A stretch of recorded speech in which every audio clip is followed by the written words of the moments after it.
Greetings and welcome back to yet another episode of the Daily Run, and today we're playing as Isaac. And of course, as everybody knows, going to Mom's Foot as Isaac is kind of an RNG fiesta, but this daily didn't turn out to be that way, surprisingly enough. It was actually a pretty straightforward daily if you knew what you were doing, and if you weren't doing some silly experimentations like I was. And of course, at some point you get the AWOS rune, and that allows you to go further, but you also find the D1, and of course the D1 then allows you to duplicate the AWOS rune to kind of go even further beyond, and of course you can get to Shoal that way, or at least until the first sacrifice room that you think is applicable, and then go to the dark room. But I didn't take the D1, as might surprise you, and of course the main reason for that was I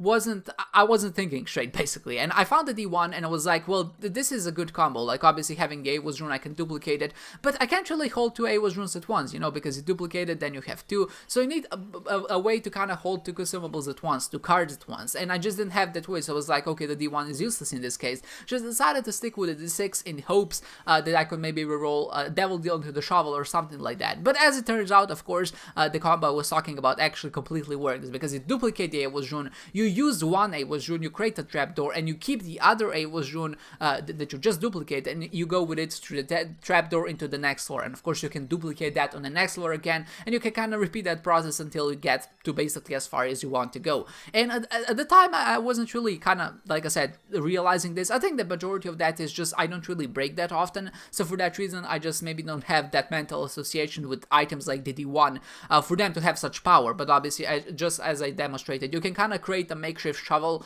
If you have the AWOS rune and a D1, it allows you to kind of go as far as you possibly can, and there's really no way of failure, because every floor is gonna have a guaranteed 4-room charge, or at least even more. So that means even if you get a crawl space instead of a trapdoor, you're gonna have another chance to duplicate another AWOS rune, and you can kind of use it again. You would have to be really, really unlucky for that combo not to work, is basically what I'm saying. And of course, because I kind of underestimated in this one, I think it serves as a good lesson to kind of point out for the future. So if you have the D1, especially around that goes to Mom's Foot, I think it's a very good item, and in these situations it actually might be even better than something like the D6, because as soon as you get to boss rush, maybe you keep a card that you really want. Like, even if you just get a Temperance card, for example, you can then use the D1 on that Temperance card basically every other wave, and of course that allows you to duplicate it a lot of times. And if you have an item like Tarot Cloth, like I did in this case, it also allows you to essentially just make so many Temperance machines, and of course the Blood Bank machines, that you can kind of get as much money as you want. And if you have the sack head on top of that, of course you can use the sack head as kind of a combination to get even more consumables. So really, if you kind of think about it, the way this run went was due to my own fault and just not knowing that the D1 is actually so powerful, but also at some point I decided to kind of, like I said before, do a little bit of experimentation. And I think in the end, you know, it doesn't really matter that much, because as I said, going on a Mom's Foot daily, it really doesn't matter only if you find a way forward or if you don't find a way forward. So how can you kind of guarantee and increase those chances? Obviously, going for an obvious combo like that one is gonna be your best bet, or just keeping the AWOS rune, but I did a little bit of a risky maneuver, I would say, because I have the sack head. Of course, I also found the Temperance card at some point, and I figured instead of actually keeping the AWOS rune and going into boss rush, I can just use the Temperance card inside of the boss rush, and because I have Tarot Cloth, I'm gonna be able to produce not one but two not blank cards, but two Blood Banks, and of course I can play them. And because I have the sack boy, there's a chance of them actually paying out with sacks, and every time I open up a sack, I figure there's enough, or a high enough chance for me to get a card so I can actually get out of boss rush. And then because I also have the AWOS rune and I left it outside of boss rush, I can use the AWOS rune to kind of go further beyond, or at least I'll try to find the sacrifice room, and of course play that to go to the dark room, but that's kind of besides the point. And of course I did try to use the Temperance card, and that strategy I think would have worked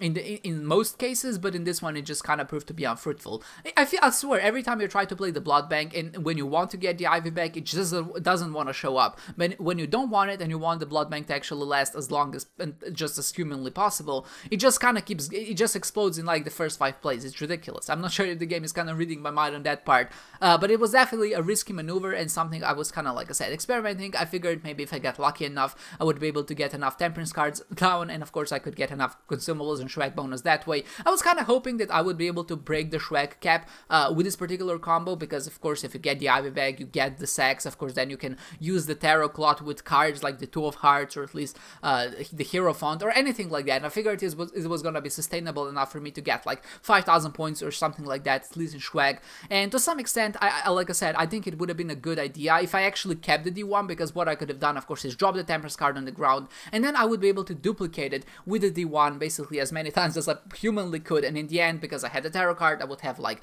20, if not even more blood banks, and of course, with 20, my odds or chances of actually getting a teleport card to get out of boss rush would be even higher, and not only that, of course, I would be able to get more consumables. So just kind of looking back on it, the D6 is a good item. I think ultimately, if you have a daily like this one, where you get, of course, the Awa's Rune, where you get certain other items that kind of synergize well with it, you should stick with the D1. You definitely shouldn't underestimate it, because as I've learned today, it's actually a pretty good item, and I think I've neglected it for long enough, and from now on, I'll try to maybe start experimenting with it at least a little bit more, at least in situations like this one,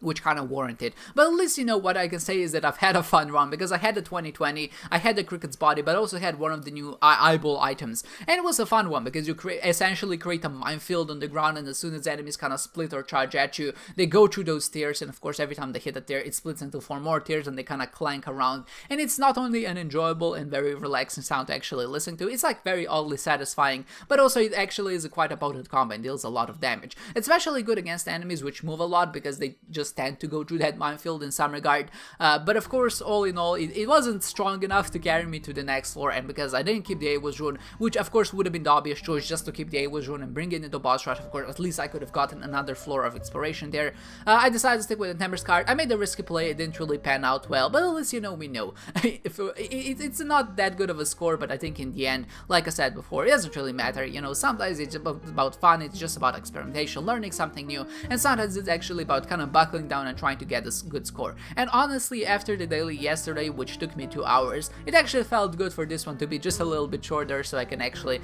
kind of maybe just have a different perspective on the daily as a whole, instead of just trying to break it. So at least I enjoyed it in that aspect. I hope you enjoyed this one, guys, and I hope to see you next time.